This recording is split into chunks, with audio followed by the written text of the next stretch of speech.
KBR Prime, podcast for curious mind. Saya berkenalan dengan namanya salah satu problem namanya traveling salesman problem. Traveling salesman problem itu bercerita tentang masalah ada seorang marketing yang ingin mengunjungi sekian banyak orang di tempat yang berbeda. Dia harus menentukan rute mana yang paling efisien. Karena nggak mungkin kalau misalnya dia ngasal gitu kan bolak-balik, itu rutenya nggak efisien, waktunya habis di situ, kosnya banyak terbuang gitu. Nah dari situ kemudian ini kayaknya bisa digunakan sebagai awalan untuk membantu merencanakan wisata gitu. Anda sedang mendengarkan Sains Sekitar Kita, dipersembahkan oleh The Conversation Indonesia dan KBR.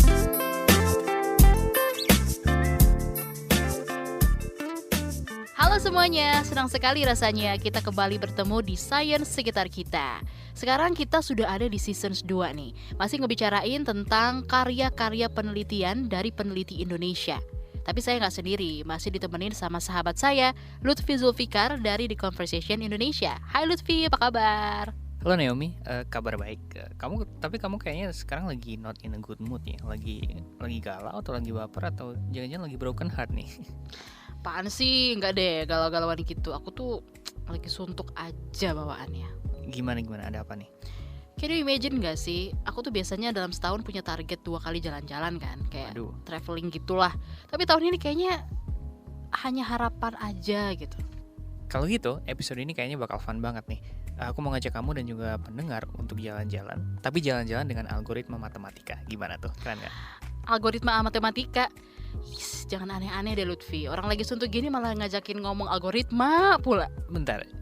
Jadi gini, di episode ini aku mau ngajak kamu untuk ngobrol dengan Dr. Budi Soleh Wibowo, ahli data science dari Universitas Gadjah Mada. Kita akan mengenal bagaimana kita bisa merencanakan traveling dengan algoritma matematika. Wah, masih nggak kebayang sih, jujur dah. Nggak tahu yang kayak gimana bayangannya. Jadi gini, untuk ngasih konteks ya, pada tahun 2019 itu di dunia ini terdapat 1,5 billion ya, turis internasional. Naik hampir 2 kali lipat dalam 10 tahun terakhir. Nah, aktivitas turisme ini dipicu oleh salah satunya semakin banyaknya pilihan wisata di seluruh dunia ya. Oleh karena itu kan kita sering ya banyak cari rekomendasi wisata, misal di TripAdvisor, Google Trips, atau bahkan sederhana di Google Maps. Tapi kadang tuh kita tetap bingung karena overwhelmed dengan banyaknya saran dan rekomendasi top 5, top 10 dan macam-macam itu.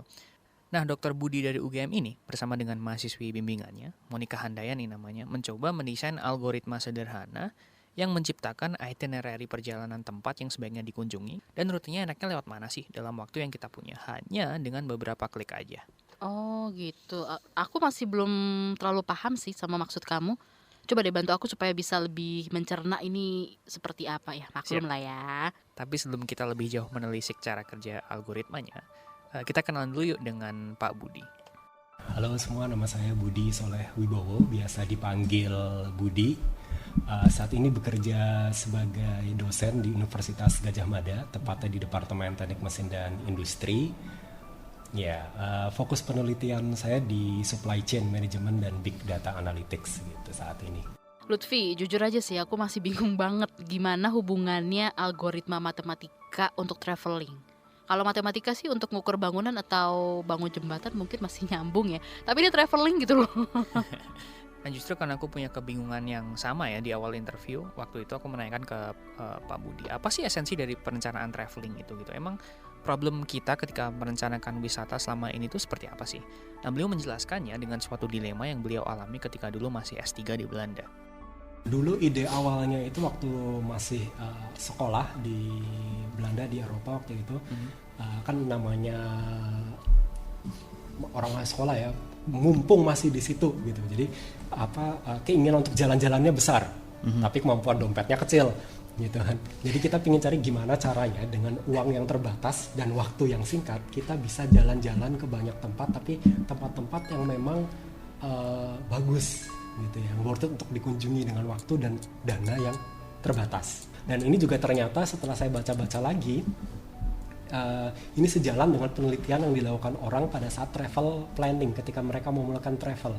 Ternyata bagian paling lama, paling menghabiskan banyak usaha itu adalah pada saat mereka ingin merencanakan wisata, pada saat tahap browsing. Ya sekedar browsing aja, misalnya dengan buka kayak TripAdvisor atau lewat Google, atau misalnya membaca blog gitu kan, top 5 destination yang kamu harus kunjungi gitu kan. Masalahnya top 5-nya satu orang sama orang lain pasti akan berbeda-beda gitu kan. Kadang-kadang interestnya kita juga berbeda-beda. Ada orang yang sukanya jalan-jalan ke museum, ada orang yang sukanya lebih kayak living like locals, atau ada orang yang sukanya ke tempat-tempat yang artistik gitu, atau misalnya malah ke pusat keramaian. Ada juga yang hobinya shopping gitu. Dan ternyata itu repot sekali untuk bisa seperti itu. Kita harus browsing banyak tempat gitu kan, mereview komentar orang tentang tempat tersebut, melihat transport yang tersedia ada apa enggak, budgetnya berapa, kira-kira kita akan bermalam di mana, makan di mana gitu. Itu cukup melelahkan.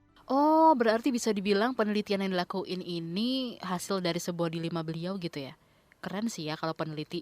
Dilema dikit aja langsung bikin penelitian. Coba kalau aku yang dilema, ya curhat dah. Nah, makanya kamu jadi peneliti aja biar kalau dilema tuh produktif gitu loh. Jadi bener banget tuh.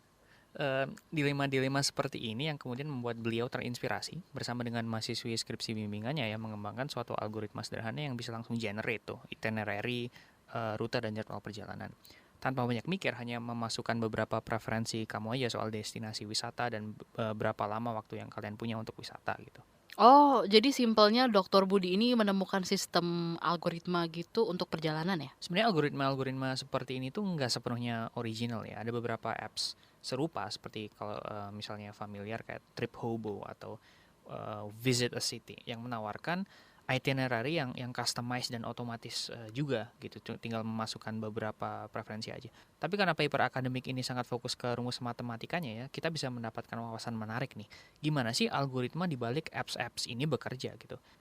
Jadi ketika seorang peneliti data seperti Dr. Budi dan timnya ini mengembangkan algoritma rekomendasi seperti tadi ya, ada banyak hal yang perlu dipertimbangkan. Iya ya, soalnya kan the perfect trip itu sering banget nggak bisa diwujudkan. Kan kesempurnaan hanya milik Tuhan, ya nggak sih? Jadi ada banyak batasan gitu ya. Tapi kalau aku bayangin, misalnya nih kita cuma punya waktu travel kayak 2 hari, padahal seluruh kota itu butuh seminggu. Atau mungkin uang yang kita bawa itu terbatas atau apalah. Itu seperti itu bukan sih maksudnya? Iya benar banget. Artinya mendesain algoritma ini tuh adalah a matter of optimizing gitu, mengoptimalkan itinerary seperti apa sih yang paling oke berdasarkan keterbatasan yang dimiliki si traveler. Nah, Dr. Budi menjelaskan dilema ini dengan suatu cerita klasik tentang optimasi yang ada dalam ilmu teknik industri, yaitu suatu kisah tentang the traveling salesman's problem, atau kalau diterjemahkan secara kasar adalah dilema pegawai sales. Menariknya dulu waktu saya kuliah di teknik industri itu saya berkenalan dengan namanya salah satu problem namanya traveling salesman problem. Ya, traveling salesman problem itu bercerita tentang masalah ada seorang marketing yang ingin mengunjungi sekian banyak orang di tempat yang berbeda. Dia harus menentukan rute mana yang paling efisien. Karena nggak mungkin kalau misalnya dia ngasal gitu kan bolak-balik, itu rutenya nggak efisien, waktunya habis di situ, cost-nya banyak terbuang gitu. Nah dari situ kemudian ini kayaknya bisa digunakan sebagai awalan untuk membantu merencanakan wisata gitu. Kalau tadi mengunjungi banyak orang, sekarang mungkin mengunjungi banyak tempat. Wow, oke. Terus kalau problem ini diterapin untuk traveling, terus gimana dong? Maksud aku gini, dalam menciptakan itinerary yang ideal tadi, Dr. Budi dan timnya itu akhirnya milih untuk pakai parameter apa aja gitu. Uang yang dipunyai oleh si traveler kah? Atau waktu yang dia punya? Atau apa? Dan please ya, jelasinnya jangan pakai rumus sama simbol matematika aneh-aneh ya, bisa gila. That's a great question, Naomi. Memang bentuk aslinya algoritmanya kan ya matematika sih kalau di papernya itu ya. Coba aku bacain ya. Max sigma I sama dengan 2 sampai N plus R. N itu jumlah tempat wisata, R itu restorannya, sigma J sama dengan 2 N plus R P I kali X I J dengan I tidak sama dengan J, I tidak sama dengan N. Itu baru rumus utamanya, ditambah lagi 9 rumus tambahan yang membatasi formula utama tadi. Pusing gak tuh? Pusing sih. Ya kan? Tapi pada intinya Dr. Budi menjelaskan bahwa keputusan yang akhirnya diambil oleh timnya itu, yang akhirnya jadi algoritma tadi itu, dalam bahasa sederhana itu seperti ini. Salah satu yang kita masukkan di situ parameternya pertama rating dari tempat tersebut. Yang ratingnya diambil tinggi, kita ambil dari TripAdvisor. Kalau ratingnya semakin tinggi, berarti dia semakin preferable. Kita asumsikan seperti itu. Nah, terus yang kedua kita memperhatikan juga jarak dan lokasinya. Kalau misalnya salah satu lokasi, misalnya ranking 1 tempat yang terbaik di Jogja itu ada daerah timur, kemudian yang ranking 2 ternyata ada di daerah barat, tentu tidak akan membuat rute yang efisien, tidak mungkin selesai dalam 1 hari, tidak banyak tempat yang bisa kita kunjungi, banyak habis di jalan doang, rugi waktunya. Nah, kita kemudian membuat trade off antara jarak seberapa banyak tempat yang bisa kita kunjungi sama seberapa akan puas kita dengan tempat yang kita kunjungi, dilihat dari ratingnya tadi. Mungkin kita tidak mengunjungi rating yang tertinggi, tapi kita bisa mengunjungi banyak tempat daripada waktu habis banyak di jalan. Nah, jadi trade off-nya di sini. Jadi parameter jarak, parameter waktu yang tersedia, rating dari tempat tersebut, intinya segitu. Nah, ngerti nggak? Jadi kamu tinggal masukin ke algoritma ini 2 hal. Kamu ingin mengunjungi daerah mana aja dan punya waktu berapa lama untuk jalan-jalannya. Lalu berdasarkan data rating dari TripAdvisor akan dibuatkan itinerary otomatis dari batasan yang kamu buat tadi. Oh, I see. Tapi kalau dipikir-pikir kan ini masih cukup sederhana ya. Masih umumnya itinerary berdasarkan wilayah atau jarak, terus juga waktu yang dimiliki. Lalu menarik data rating untuk menyusun trip tersebut gitu nggak sih? Iya, emang ini masih algoritma yang masih sangat simpel ya. Tapi Dr. Budi mengatakan ini bisa aja sih dikembangkan jadi lebih kompleks lagi kriteria preferensinya. Misal, apakah si traveler ini suka tempat yang bersejarah, suka tempat alam atau apa gitu. Terus mungkin jenis makanannya misalnya tipe kulinernya dia suka apa, apakah makanan tradisional, makanan western atau apalah. Nah, masalahnya ada satu hal yang perlu diperhatikan oleh travel apps ya ketika melakukan ini. Dr. Budi mengatakan dalam ilmu human computer interaction itu harus ada keseimbangan antara seberapa komprehensif algoritmanya dengan seberapa mudah penggunaannya. Nah, masalahnya semakin banyak preferensi itu semakin banyak pilihan yang harus diputuskan oleh si manusia tersebut. Jadi misalnya ketika dia berinteraksi dengan aplikasi tersebut, maka dia akan memutuskan saya tipe orangnya sukanya yang backpackeran, harga sekian, makanannya yang kayak gini, tempat-tempatnya yang kayak gini, akan semakin banyak yang dia harus spesifikasikan dulu sebelum kemudian muncul rekomendasi seperti apa yang paling kemungkinan bakal dia suka. Nah, mungkin dari sini kita melihat, wah ternyata bisa ya di-incorporate gitu ya, di consider, dipertimbangkan preferensi dari manusia tadi. Nah, cuman kendalanya kadang-kadang kalau kita semakin terlalu banyak yang perlu di-customize, itu aplikasinya jadi annoying, ya kan? Banyak banget sih yang harus kita masukin hanya untuk dapat generate trip gitu. Nah, itu jadi masuknya di human computer interaction. Nah, ini masuk di ergonomi, wilayahnya ergonomi. UX. Apa sih banyak mana bagian yang bisa diotomasi gitu, karena tidak perlu user memilih. Anda sedang mendengarkan season kedua dari Sains Sekitar Kita. Jangan lupa untuk dengarkan season pertama dari Sains Sekitar Kita di KBR Prime dan juga platform podcast lainnya.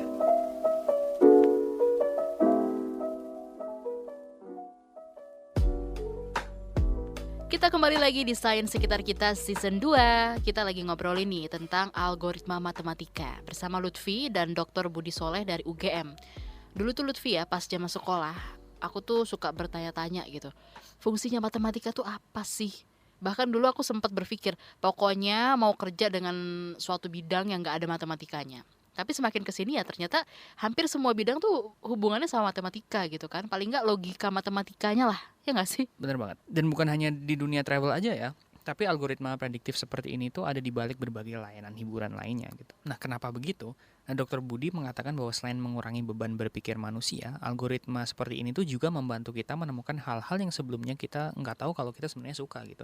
Beliau mencontohkannya dengan layanan streaming music misalnya. Yang pertama terbantu untuk mendiscover musik-musik yang pernah saya suka. Misalnya terutama dengan lagu-lagu yang ada saat ini gitu ya. Lagu-lagu yang terus terang kalau misalnya orang at some age dia stuck pada lagu-lagu pada age tertentu. Ya, misalnya orang yang lahir di tahun 80-an dia stuck di lagu-lagu tahun 90-an.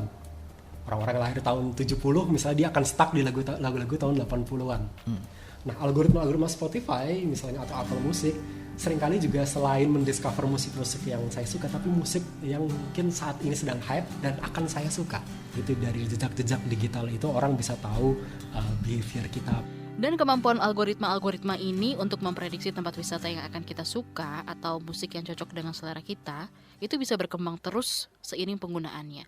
Misalnya seperti kasus dalam online shopping gitu ya? Ya, waktu di awal kan misalnya iklan-iklan yang direkomendasikan kan sering ngasal ya atau nggak jelas. Tapi sering dipakai dan data kita itu direkam, terus misal narik juga data dari pembelian teman-teman kita yang menggunakan aplikasi yang sama. Algoritma di app-nya itu bisa lebih cerdas dan merekomendasikan produk yang lebih sesuai dengan kesukaan atau keinginan kita gitu. Nah, these kinds of algorithms seperti juga yang didesain oleh Dr. Budi dan mahasiswi bimbingannya itu sebenarnya kan bentuk dasarnya masih rumus matematika ya. Walaupun algoritma ini adalah ruh dari travel apps-nya gitu. Tapi gimana sih langkah-langkahnya itu sampai jadi aplikasi beneran gitu. Selain tentunya hal-hal teknis ya, misalnya kayak ngembangin front end-nya dalam tanda kutip, atau kayak tatap muka misal, desain aplikasi bentuknya di HP kayak gimana, bentuk webnya kayak gimana. Ternyata ada juga banyak aspek bisnis yang masih perlu dipikirkan gitu. Algoritmnya sendiri, kata Dr. Budi, itu masih bagian yang paling mudah dari membangun bisnis. Yang bagian tersulit adalah bekerja sama dengan para stakeholder yang terlibat dengan bisnis tersebut. Pertanyaannya, siapa ya orang yang mau membayar untuk aplikasi tersebut? Kebanyakan orang pasti maunya gratis, ya kan? Jarang banget ada orang mau untuk servis tersebut membayar. Berarti kan dia harus mencari uang dari tempat lain, dari orang-orang yang terlibat dengan perencanaan wisata tersebut. Mungkin dengan pihak hotel, bisa jadi dengan pihak tiketing, dengan pihak tempat wisata, gitu, dengan biro jasa, dengan orang-orang lokal di sekitar, mungkin kalau ada yang butuh panduan lokal dan sebagainya gitu ya, atau mungkin orang menulis blog tentang itu, atau bekerja sama dengan orang-orang yang mengumpulkan review-review dari internet.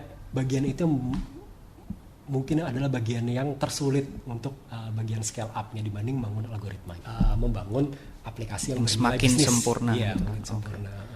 Jadi ya begitulah. Meskipun algoritma ini adalah jantung dari apps travel tadi, tapi langkahnya dari situ ke aplikasi beneran itu masih sangat panjang, folks. Oh, luar biasa banget ya, matematika itu bisa diimplementasikan ke segala bidang. Luar biasa. Beruntung banget ya aku belajar matematika, jadi pengen lagi deh belajar tentang algoritma matematika. Nggak percaya, kayaknya habis ini juga paling pulang rebahan nonton Netflix lagi kan. Ya, we'll see ya, nggak janji tapi. Anyway, untuk episode depan kita mau ajak sains sekitar kita ngobrolin apa nih, Vi? Nah, di episode selanjutnya kita akan bertemu dengan tim peneliti dari Institute of Tropical Disease di Universitas Airlangga untuk bicarain tentang persebaran HIV/AIDS di Indonesia. Wah, tiap episode sains sekitar kita memang selalu bikin penasaran ya. Jadi jangan sampai ketinggalan ya guys. Kalau kalian ada saran, masukan, jangan ragu lagi. Kirim lewat email ke podcast@kbrprime.id. Saya Naomi. Saya Lutfi. Undur diri. Bye. Bye.